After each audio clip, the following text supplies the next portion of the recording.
في فيلم ابراهيم الابيض عبد الملك زرزور كان بيقول ما تتخانقش مع الغشيم.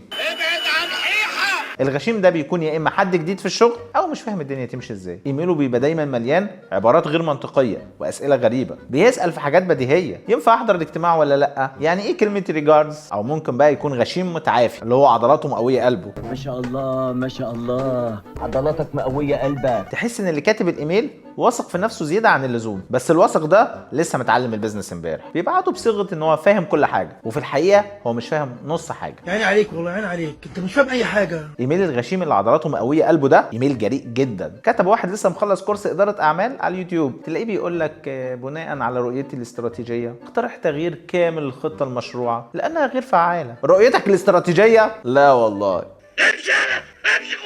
او تلاقيه بيقول لك اقترح اعاده الهيكله بالكامل. بيقولها بجد كده. الغشيم المتعافي ده انواع برضه. في الناقد بلا خبره، ده بينتقد كل حاجه، بيقول لك دايما انا حاسس ان في حاجه ناقصه، مجرد احساس. يا محمد تلج ده مش ساعة ليه؟ تاني واحد بقى هو المستشار العالمي. ده واحد بتاع مصطلحات، التوجهات العالميه، الاحصاءات الحديثه، كلام من غير اي مصدر كده. تالت واحد ده قائد المستقبل. ده واحد بيطلب يقود الفريق وبيقترح افكار مستحيله التنفيذ. طب اعمل ايه مع ايميل الغشيم المتعافي ده؟ هدي اللعبه شويه. شكرا على مقترحاتك، هنراجعها مع الفريق. او اطلب توضيح، قول له مثلا ممكن توضح فكرتك بتفاصيل عمليه، وانت عارف انه مش هيرد اساسا. ارمي الكره في ملعبه، قول له رائع، ممكن تعمل لنا بقى نموذج مبدئي لفكرتك. وبكده تكون خلصت نفسك من انواع الايميلات دي، بدل ما يخلص هو عليك. صحيح محدش بياكلها بالساهل.